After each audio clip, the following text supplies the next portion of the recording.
मुंबईला लागून असलेल्या मीरा रोड परिसरातील नयानगर भागात 27 एप्रिल 2026च्या पहाटे एका थरारक घटनेने संपूर्ण महाराष्ट्र हादरला। एका उच्च शिक्षित अमेरिकेहून परतलेल्या तरुणाने दोन निष्पाप सुरक्षा रक्षकांवर जीवघेणा चाकू हल्ला केला। हा केवळ वैयक्तिक वादातून झालेला हल्ला नसून यामागे धार्मिक कट्टरतावाद आणि लोन वुल्फ हल्ल्याचा कट असल्याचा संशय बळावलाय। या घटनेचं गांभीर्य लक्षात घेऊन राज्याचे मुख्यमंत्री देवेंद्र फडणवीस यांनी सोलापूरमध्ये प्रसार माध्यमांशी संवाद साधताना अत्यंत महत्त्वाची माहिती दिली आहे। हे सगळं नेमकं प्रकरण काय आहे, त्या रात्री काय घडलं आणि हा दहशतवादी हल्ला म्हणून आता सिद्ध करण्यात आलाय। नेमकं प्रकरण काय आहे जाणून घेऊया व्हिडिओच्या माध्यमातून। नमस्कार, मी संचारी आकेरकर आणि आपण पाहताय टाइम महाराष्ट्र। 27 एप्रिलच्या पहाटे 3 ते 4च्या सुमारास घडलेला हा घटनाक्रम अंगावर काटा आणणार आहे। नयानगरमधील वोकहार्ट रुग्णालयामागे एका इमारतीचं बांधकाम सुरू आहे, जिथे सुब्रतो सेन आणि राजकेशर मिश्रा हे दोन सुरक्षा रक्षक कर्तव्यावर होते। प्रत्यक्षदर्शी आणि जखमी सुब्रतो सेन यांनी दिलेल्या माहितीनुसार पहाटे 3च्या सुमारास आरोपी जैब अन्सारी हा त्यांच्याजवळ आला। सुरुवातीला त्याने अत्यंत सामान्यपणे पुढे मशीद कुठे आहे का अशी विचारणा केली। त्यानंतर त्याने सुरक्षा रक्षकांना त्यांचं नाव आणि धर्म विचारला। जेव्हा सुरक्षा रक्षकांनी ते हिंदू असल्याचं सांगितलं तेव्हा आरोपी तिथून निघून गेला। मात्र हा शांततापूर्ण संवाद केवळ वादळापूर्वीची शांतता होती। पहाटे 4:30च्या सुमारास जेव्हा सुब्रतो सेन चहा पिऊन परत आले तेव्हा आरोपीने पुन्हा त्यांना गाठलं आणि तू हिंदू आहेस ना असं ओरडत त्यांच्यावर चाकूने वार केला। सुब्रतो यांनी वार चुकवल्याने तो त्यांच्या पाठीला लागला आणि ते जीवाच्या आकांताने सुपरवायझर राजकेशर मिश्रा यांच्या केबिनकडे पळाले। केबिनमध्ये पोहोचल्यावर आरोपीने क्रूरतेचा कळस गाठला। त्याने सुपरवायझर राजकेशर मिश्रा यांना धमकावत विचारलं की तू पण हिंदू आहेस ना, नसेल तर कलमा वाचून दाखव। मिश्रा यांना कलमा वाचता न आल्याने आरोपीने त्यांच्यावर चाकूने सपासप वार केले। या हल्ल्यात मिश्रा यांच्या पोटात, पाठीत आणि छातीवर गंभीर जखमा झाल्यात। त्यांची प्रकृती सध्या चिंताजनक आहे।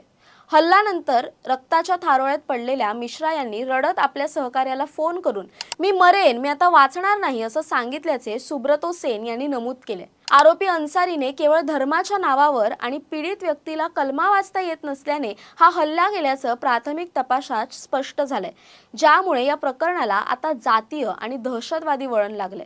पोलिसांनी सीसीटीव्ही फुटेजच्या आधारे अवघ्या 1.5 ते 2 तासात आरोपी जैब अन्सारीला बेड्या ठोकल्या। 31 वर्षीय अन्सारी हा कोणी सामान्य गुन्हेगार नसून तो अत्यंत उच्च शिक्षित आहे। त्याने विज्ञान विषयात पदवी घेतली असून 2010 ते 2019 अशी 9 वर्ष तो अमेरिकेत शिक्षणासाठी आणि नोकरीसाठी राहिला होता। अमेरिकेत नोकरी न मिळाल्याने तो 2019 मध्ये भारतात परतला आणि मीरा रोडमध्ये एकटाच राहत होता। तो मुलांना गणित आणि रसायनशास्त्र यांसारखे विषय शिकवणारा शिक्षक म्हणून काम करत होता। मात्र मागील काही महिन्यांपासून तो एकाकी पडला होता आणि सातत्याने इंटरनेटवर कट्टरपंथी व्हिडिओ पाहत असे। पोलिसांनी जेव्हा त्याच्या घराची झडती घेतली तेव्हा तिथे अत्यंत आक्षेपार्ह साहित्य, काही हस्तलिखित नोट्स आणि लोन वुल्फ अटॅकचा उल्लेख असलेली चिठ्ठी सापडली। त्याच्या मनात इस्लामिक स्टेट म्हणजेच आयसिस मध्ये सामील होण्याची इच्छा होती असंही या नोट्समधून समोर आले। या घटनेवर राज्याचे मुख्यमंत्री आणि गृहमंत्री देवेंद्र फडणवीस यांनी गंभीर प्रतिक्रिया दिली। सोलापूर येथे माध्यमांशी बोलताना त्यांनी स्पष्ट केलं की तपासात मिळालेल्या पुराव्यांवरून आरोपी हा पूर्णपणे कट्टरपंथी झाल्याचं दिसतं। ते नेमकं काय म्हणाले ते आपण पाहूया। मुळामध्ये एकूण हे जे प्रकरण आहे हे बघितलं तर सेल्फ रॅडिकलायझेशनचं प्रकरण आहे। मोठ्या प्रमाणात पुस्तकं, साहित्य, इंटरनेट या माध्यमातनं रॅडिकलायझेशनचा जो प्रयत्न आहे त्या प्रयत्नातनं हा जो व्यक्ती आहे, आरोपी आहे, हा तयार झालेला दिसतोय। त्यामुळे याला केवळ काहीतरी आपल्याला जिहाद करायचा आहे आणि जिहाद करायचा म्हणजे इतर धर्मियांना मारायचं आहे अशा पद्धतीच्या विचाराने पेटून त्यांनी हे कार्य केलेलं आहे। त्याला पकडलेलं आहे। आता ATS आणि NIAची मदत घेऊन या रॅडिकलायझेशनच्या पाठीमागे कोण कोण आहे हे देखील या ठिकाणी शोधण्यात येईल। याचं कुटुंब हे परदेशात आहे, ते अमेरिकेमध्ये आहे। हाही अनेक वर्ष परदेशात राहिलेला आहे। त्यानंतर इथे आल्यानंतर पहिल्यांदा कुर्ल्यामध्ये आणि त्याच्यानंतर नवानगरला तो राहायला आला।